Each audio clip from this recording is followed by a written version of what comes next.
FSH is the hormone that once helped you to make babies.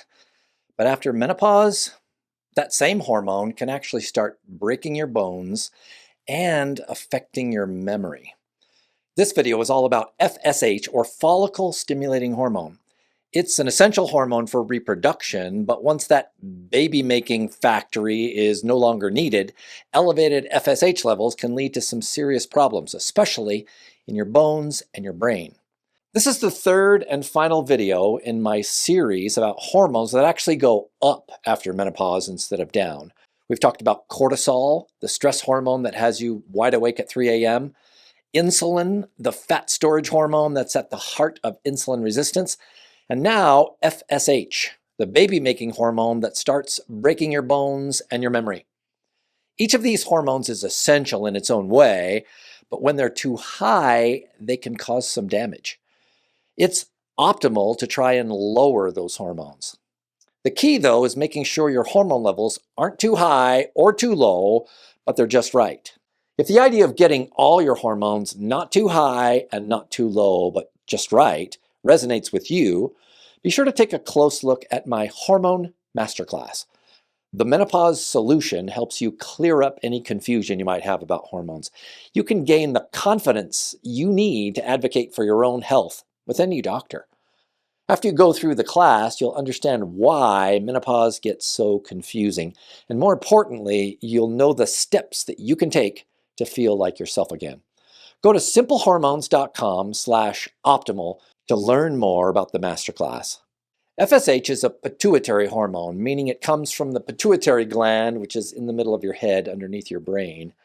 FSH rises at the beginning of each menstrual cycle to help one egg to grow and mature.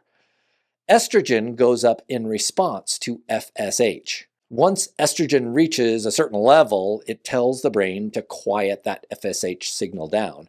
It's sort of a feedback loop that works beautifully. The more estrogen you have, the lower your FSH. But after menopause, that loop gets broken. Estrogen drops, the brain panics, and FSH cranks up the volume. And that's what makes FSH a menopause marker. When you have FSH levels above about 30 to 50 units per liter, that typically means your ovaries have shut down. You're officially in menopause. We used to think that bone loss after menopause was all about low estrogen, and it is partially, but research now shows that FSH also plays a role. It's not just along for the ride. High FSH actually tells your body to break down bone faster, especially in your spine, where fractures are the most common and most dangerous for women later in life.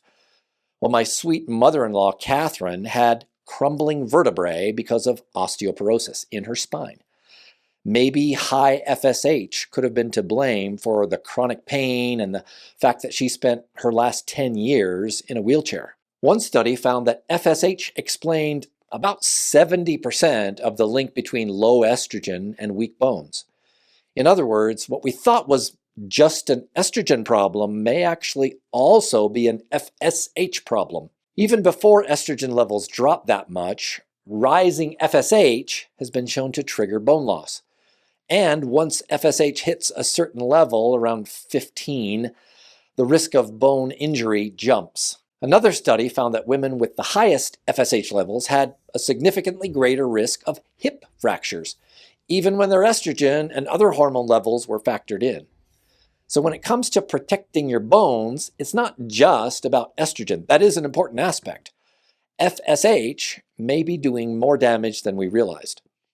FSH doesn't just affect your bones and ovaries, though, it also affects your brain. After menopause, FSH rises sharply and it stays high. One study found that women with Alzheimer's had much higher FSH levels than women with healthy brains. Lab research suggests that FSH may play a direct role in how the brain ages.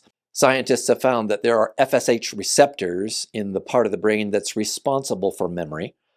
When FSH binds to those receptors, it seems to trigger changes that lead to the buildup of something called amyloid plaques and tau tangles. Those are two common hallmarks of Alzheimer's. They're not necessarily the cause, but they're tied in with Alzheimer's. So that's a strong clue that FSH may be doing its own damage separate from the loss of estrogen. So while low estrogen is definitely something that affects the brain, rising FSH may also be a key driver of cognitive decline. Since FSH goes up before estrogen drops, it might even start to kick off those brain changes earlier than we might have otherwise thought. So what can you do about high FSH? Well, you can't really make it go away entirely. There aren't really any practical ways to do that. But there is a simple, natural way to lower FSH to healthier levels, and that is raising estradiol. FSH, as we talked about, goes up when estradiol is too low. So bringing estradiol to optimal levels helps to signal the brain to dial that FSH down. That doesn't mean estrogen alone is going to fix everything, but in women who qualify, getting estradiol levels just right helps to turn off that FSH fire hose. And that may protect both your bones and your brain for the long term. For a limited time, I'm offering a 30-minute hormone coaching call with me, the hormone pharmacist, to anybody who enrolls in the Menopause Solution.